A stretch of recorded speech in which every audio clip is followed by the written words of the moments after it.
अंत समय में इच्छाएं घटानी चाहिए हमने बुढ़ापे में, और हम बढ़ाते चले जाते हैं। हमने चलने की तैयारी करनी चाहिए, किसी भी आस्था नहीं रखनी चाहिए पोता और पोती में, द्योते और द्योतिया में। ये इनका अपना काम पूरा हो गया, वो उनका रोल शुरू हो गया बच्चों का, वो अपने बच्चों पाले पोसे, उनके संस्कार फलेंगे। और यदि भगवान से उनको जोड़ दिया गया तो भाग्य में ना होगा तो भी मालिक देगा उनको, रक्षा करेगा उनकी। तो फिर हम ठेकेदार किस लिए बने?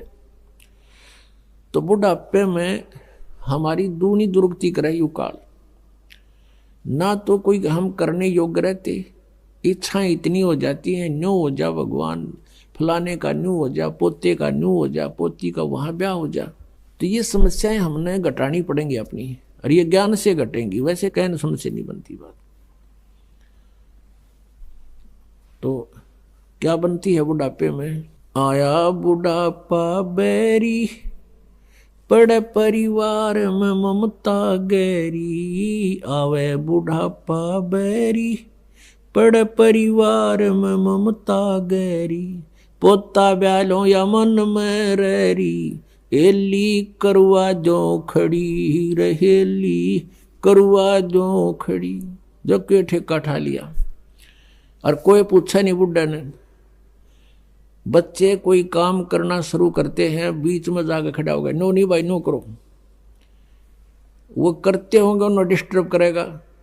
अब जो वृद्ध आदमी आज 70-80 साल का हो गया, उस समय जब वो युवा था, जो भी क्रियाएं करता था, उसमें वर्तमान के हर टेक्निक में अंतर हो लिया, तो उस वाली सलाह काम ना दे।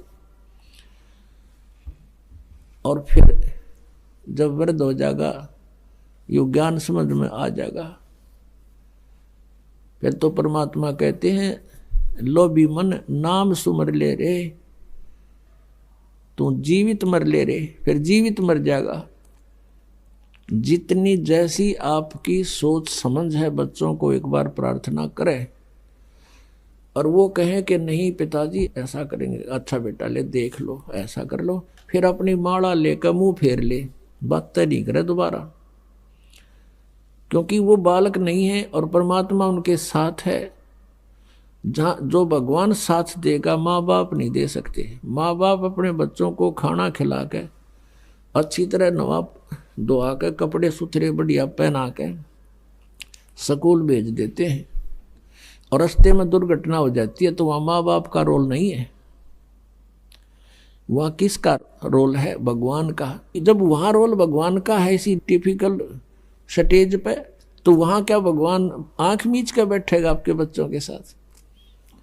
तो पुण्यात्माओं, आत्मज्ञान बिना नर भटके, तो बिना ज्ञान के हम भटक रहे हैं। जब ज्ञान होगा हम बहुत हल्के हो जाएगा बोझ। जैसे सीता जी का ब्याह कर दिया था राजा जनक ने, और विवाह होते ही कुछ दिन के बाद वनवास हो गया। वनवास के बाद फिर उसका अपहरण हो गया, रावण की कैद में रही 12 वर्ष। अब क्या राजा जनक इतना समर्थ नहीं था कि अपने दामाद और पुत्री को वहां अपने वन में बैठा लेता, जंगल में, अपने उसमें राज्य में, और वनवास का वनवास, और वहाँ सारी सुविधा देता उसको, वहाँ भिजवा देता सारा सामान खान पीने का। लेकिन नहीं, वो विद्वान पुरुष थे, उनको पता था कि हमारा फर्ज इतना ही था, इनकी विवाह कर दिया और इनका इब भाग फलेगा। हमारा बीच में डिस्टर्बेंस कति काम नहीं करे, हम मूर्खता करेंगे इनके बीच में बढ़ के, और हम बीच में पहले बढ़े, बच्चे का ब्याह कर दिया। वैसे तो सारी बात बिगड़ रही है, क्यों ना तो जहाँ हम लड़की का ब्याह करते हैं उनमें जो है भगवान का भय रहा नहीं, और ऐसा ही सचिची अपनी है। लड़की का विवाह करते हैं, लड़की जाते ही तीसरे दिन फोन कर दिया कि मेरी सासू ने आज मेरे तय दूध ना दिया। तो लड़की की माँ कह गिला मन ने दिए फोन, और देव तेरी सास ने 2 सुना होगी गाल, मैं करूँ उसने 4 गाल देगी अपनी समधन ने, फिर आजा और छूटा छाटी मुकदमे शुरू हो गए। बता कोई बात है? छोटी छोटी बातों पर हमने पतंगड़ बना के इतना कहर मचा लिया घरों में। बच्चे को समझाओ बेटा, अब घर ये नहीं रहा तेरा, तेरा घर वो हो गया है, और अपने प्यार से रह, अपने माता पिता की तरह व्यवहार कर, अपने घर में जगह बना, प्यार से रहे। तो हम पहले बच्चे नौका के में होता, मैंने बताइए, तने कोई कुछ कह देता है तो बालक तो फिर बालक का हुआ, थोड़ा सा कंधे जब्बा फोन कर दे, होगी अशांति शुरू। बिना ज्ञान के हमने ये सारे काम बिगाड़ लिए, अच्छी शिक्षाएं खत्म होगी। कारण क्या रहा कि पहले बच्चे बुजुर्ग बैठा करते, बच्चों को विशेषकर आसपास बैठे होते, जब अच्छी शिक्षा देने की चेष्टा किया करते थे। अब सभी इतने बिजी हो गए माया जोड़ने में। एक भक्त कह रहा था ना, बोला 10 दिन हो गए मेरे बच्चा ने नो नहीं पता हमारा पापा किस टाइम आओ हर किस टाइम जाओ है। डेली पैसेंजर, पिताजी आओ इतने बालक सो ले, और उन तो उठने से पहले, जागने से पहले वो वापस तैयार होकर जा ले। अब बच्चों ने शिक्षा किस टाइम दे सकते हैं हम? तो बच्चों ने जैसी भी जहाँ से समाज से और अच्छी बुरी संगत से जो ग्रहण किया उस तरह हम चल पड़े। तो हमें अब सत्संग में आना अनिवार्य हो गया। घर पे भी सत्संग लावे, बच्चा न बिठावे, और बच्चे का जो बचपन में घर कर जाएगी वस्तु आजीवन साथ रहती है, उसको भूल नहीं पड़ती। अच्छी या बुरी कोई सी वस्तु ग्रहण कर ले बालक, आजीवन उस पर आरूढ़ हो जाते हैं।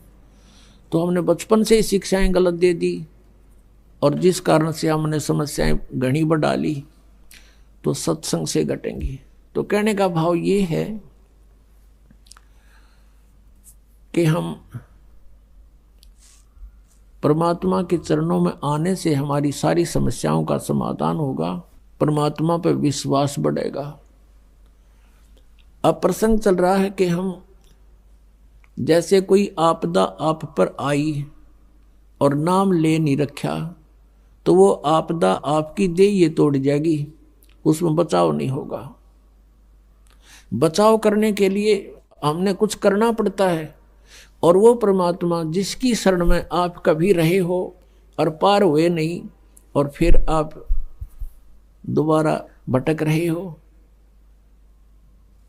तो फिर उस मालिक को पता होता है। कहता है जो जन मेरी शरण है ताका हूं मैं दास, और गैल गैल लाग्या फिरूं जब लग धरती आकाश।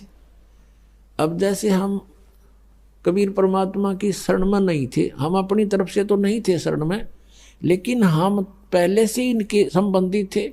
कई बार ऐसी जबरदस्त दुर्घटनाओं से बाल बाल हमें बचाया है। एक बार नहीं, कई बार ऐसी घटनाएं कई प्रकार की। तो हम ये सोचा करते ये ब्रह्मा विष्णु जी और शिव जी, ये श्याम जी ने रक्षा कर दी। कहते नहीं, हम इनकी भक्ति करते थे इसलिए इन्होंने हमारी रक्षा की। नहीं, जैसे एक टटीरी पक्षी था, महाभारत के अंदर एक प्रकरण आता है, महाभारत ग्रंथ में लिखा है कि महाभारत का युद्ध होने को जा रहा था, आमने सामने सेनाएं खड़ी थी। उस कुरुक्षेत्र के मैदान में कुछ दिन पहले युद्ध में सेना इकट्ठी होने से पहले एक टटीरी नामक पक्षी ने, उस मादा पक्षी ने अंडे उत्पन्न कर दिए उस कुरुक्षेत्र के मैदान में। और जब देखा चारों तरफ से सेना इकट्ठी होगी, तब उसने जान लिया कि तेरे बच्चे मरेंगे, तेरे अंडों का नाश होगा। उसने भगवान से प्रार्थना की। अब टटीरी ना तो राम की पूजा करे थी, ना वह श्री कृष्ण की, ना गॉड की, ना अल्लाह की। अब उसका कोई इष्ट देव नहीं था, लेकिन आत्मा की पुकार करी उसने। आत्मा का साथी कौन है? एक परम अक्षर ब्रह्म है, क्योंकि हम उससे उत्पन्न हैं, और वो मदद उसी की करता है जिसके पिछले जन्म का कोई संस्कार होता है। न तो टटीरी छोड़, यहाँ आदमी डडा डडा के मर जाते हैं, उनकी नहीं सुनता वो। और वो उन्हीं की पूजाओं जो पहले हम सोचा करते ये मदद करें, फिर ना करी उन्हें, जब दे ही तोड़ दी काल ने। तो कहने का भाव ये है कि टटीरी के अंडों की रक्षा परमात्मा ने की, कारण कुछ भी बनाया। कहते हैं इंद्र के हाथी का एक घंटा टूट गया, हाथी का बांधा करती है टाली सी लंबे, लेकिन उसके बहुत बड़ा घंटाला था, वो आकर ऊपर गिर गया अंडों पे। महाभारत का युद्ध हो गया, अग्निबाण चले, आसपास की जमीन भी फूक दी, पहाड़ भी टूट गए, लेकिन अंडा का आंत नहीं आन दी। अब वो टटीरी किसकी पूजा करती थी? क्या वह राम की पूजा कर रही थी उसमें, या कृष्ण की कर रही थी, या विष्णु की कर रही थी, या कोई श्याम जी पूजा थी? और उसकी रक्षा की वो किसने की? उस पूर्व संस्कार से। जैसे गीता जी अध्याय नंबर 15 के श्लोक नंबर 16 और 17 में 3 भगवान बताए, एक सरपुरुष, एक अक्षर पुरुष। सरपुरुष अक्षर पुरुष ये कोई भी आपके प्रारब्ध में परिवर्तन नहीं कर सकते, ये स्वयं भी नाशवान है, इनके अंतर्गत जितने प्राणी हैं वो भी नाशवान है। 17वें श्लोक में कहा कि उत्तम पुरुष है तू अन्य परमात्मा इति उदाहरत है, ये लोग तरम आविश्य विवर्ती अवैश्वर है।